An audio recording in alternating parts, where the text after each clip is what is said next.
Hi friends, welcome to Thilaka's kitchen. நான் கொஞ்சம் சோயாவும் கிழங்கும் சேர்த்து ஒரு கிரேவி செய்ய போகிறோம். அது எப்படி செய்யணும் காட்டுறோம், வாங்க வீடியோக்குள்ளே போவோம்.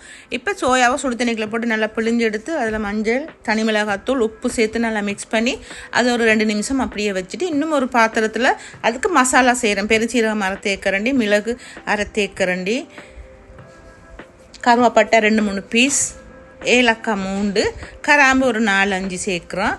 சேர்த்து இதுக்கு ரம்பையும் சேர்க்குறோம். ரம்பை இல்லாதவங்க பிரியாணிலையும் சேர்த்து வறுத்து இதை ஒரு மிக்சி ஜாரில் பொடி பண்ணி அதை ஒரு ஓரமாக வச்சுட்டு திரும்ப இந்த பாத்திரத்துலையே நான் இப்போ இதுலேயே நான் கொஞ்சம் எண்ணெய் சேர்க்குறேன் கூடுதலாக. இந்த சோயாவை ஃப்ரை பண்ணி எடுக்கிறதுக்கு இந்த சோயா நாங்கள் ஃப்ரை பண்ணி எடுத்து தான் நான் அந்த கிரேவி செய்ய போகிறேன். ஏன்னா நான் சும்மா புளிஞ்சு எடுத்துகிட்டு நான் கிரேவி வச்சா பஞ்சு மாதிரி போயிடும் கடைசியில் சாப்பிடும்போது.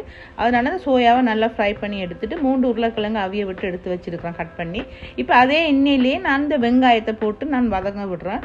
கொஞ்சமாக இஞ்சி பூண்டு பேஸ்ட் சேர்க்குறேன், ஒரு 1/4 தேக்கன்னு சேர்த்து அதையும் சேர்த்து நல்லா வதங்க விட்டு இதுக்கு இப்போ கருவேப்பிலை, பச்சை மிளகாய் எல்லாம் சேர்த்து அதையும் சேர்த்து நல்லா வதங்க விடுவோம். நல்லா வதங்கின பிறகு நான் கட்டி தேங்காய் பால் எடுத்து வச்சுருக்கிறேன். கட்டி தேங்காய் பால், அந்த தேங்காய் பாலையும் நான் இப்போ இதுக்குள்ளே நல்லா வதங்கின பிறகு இதுக்குள்ளே சேர்க்குறேன். கிரேவியாக தேவைண்டா கொஞ்சம் தண்ணியாக தேவைண்டா பால் கொஞ்சம் தண்ணியாக சேர்த்துக்கலாம்.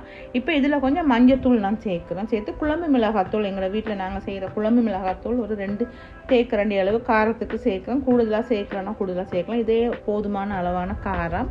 இப்போ இதெல்லாம் நல்லா சேர்த்துட்டு தேவையான அளவு உப்பும் சேர்க்குறேன்.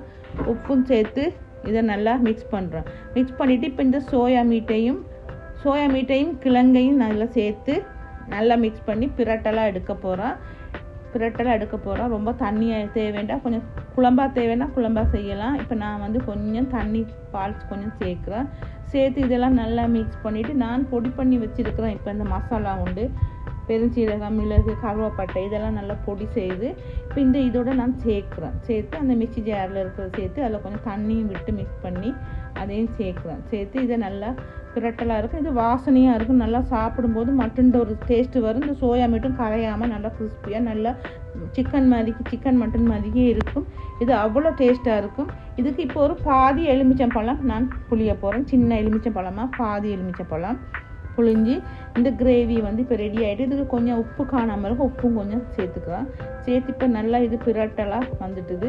இப்போ எலுமிச்சை பழத்தை புளிஞ்சு நாங்கள் இந்த கிரேவியை இறக்கி வைப்போம்.